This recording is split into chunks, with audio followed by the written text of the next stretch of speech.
আমরা যখন এখানে আসি এবং এই বইগুলোর দিকে তাকাই আর যখন অতীতের দিকে ফিরে যাই, তখন আমরা বুঝতে পারি যে ইতিহাস কখনোই কোনো অপরিবর্তনীয় বিষয় নয়। এটি মানুষের ইচ্ছা শক্তির দ্বারাই পরিবর্তিত হয়। এখন আমাদের নিজেদের ভাগ্য এবং ইতিহাস আবারও নতুন করে লেখার সুযোগ নিয়ে এসেছে গণভোট 2026। সবার মনে একটা প্রশ্ন, গণভোটটা আসলে কি? গণভোটটা হলো আসলে একটা ভবিষ্যৎ বাংলাদেশের ম্যাপ। ভবিষ্যৎ বাংলাদেশ থেকে আপনি কি চান আর কি চান না একজন নাগরিক হিসেবে, তার একটা খতিয়ান। আপনি কি এমন একটি বাংলাদেশ দেখতে চান যেখানে কেউ চাইলে 10 বছর বেশি প্রধানমন্ত্রী থাকতে পারবে না? এমন বাংলাদেশ যেখানে সরকার চাইলেই বিরোধী দলের সম্মতি ছাড়া জরুরি অবস্থা জারি করতে পারবে না, চাইলেই জরুরি অবস্থার সময়ে নাগরিকের বেঁচে থাকার অধিকার কেড়ে নিতে পারবে না, চাইলেই এক্সট্রা জুডিশিয়াল কিলিং করতে পারবে না? আপনি কি চান সংসদে একটি উচ্চকক্ষ থাকুক? দলগুলো ক্ষমতায় গিয়ে 2/3 সদস্যের জোরে যেন সংবিধান যেমন ইচ্ছে বদলে না ফেলতে পারে, এটা চান? সংবিধানের যে কোনো পরিবর্তন করতে হলে উচ্চকক্ষের সমর্থন লাগুক, এটা চান? সংবিধানের কিছু গুরুত্বপূর্ণ বিষয়ের পরিবর্তন আপনার মতামত ছাড়া কেউ করতে না পারুক, অর্থাৎ গণভোট ছাড়া সংবিধানের গুরুত্বপূর্ণ বিধানের কোনো পরিবর্তন সরকার যেন করতে না পারুক।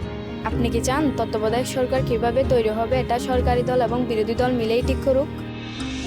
একই রকমভাবে নির্বাচন কমিশন, পিএসসি, সিএজি এসব গুরুত্বপূর্ণ নিয়োগে বিরোধী দলেরও ভূমিকা থাকুক? আপনি কি চান সংসদে নারীদের প্রতিনিধিত্ব বাড়ুক? দেশের বিচার ব্যবস্থা সরকারের প্রভাবমুক্ত থেকে স্বাধীনভাবে কাজ করুক, যাতে আমাদের মতন সাধারণ মানুষ বিচার পেতে পারে? আপনি কি চান সব বিভাগীয় শহরে উচ্চ আদালত স্থাপন হোক? ধরেন আপনার স্বজন খুন হয়েছে, সেই খুনের দায়ে দণ্ডপ্রাপ্ত আসামিকে প্রেসিডেন্ট চাইলেই ক্ষমা করে দিতে পারে। আপনি কি চান আপনি অর্থাৎ ক্ষতিগ্রস্ত পরিবারের অনুমতি ছাড়া রাষ্ট্রপতি এরকম কোনো অপরাধীকে ক্ষমা করতে না পারুক? আপনি কি চান যে আমাদের মৌলিক নাগরিক অধিকারের সংখ্যা বৃদ্ধি পাওয়া উচিত? যেমন ধরেন ইন্টারনেট পাওয়া, এটা কি একটা মৌলিক নাগরিক অধিকার হওয়া উচিত, যাতে ভবিষ্যতে আবারও কোনো খুনি সরকারের সেই ইন্টারনেট বন্ধ করে আমাদের উপরে হত্যাযজ্ঞ না চালাতে পারে? রাষ্ট্রপতি এবং প্রধানমন্ত্রী ক্ষমতার মধ্যে ভারসাম্য বজায় থাকুক, এটা কি আপনি চান?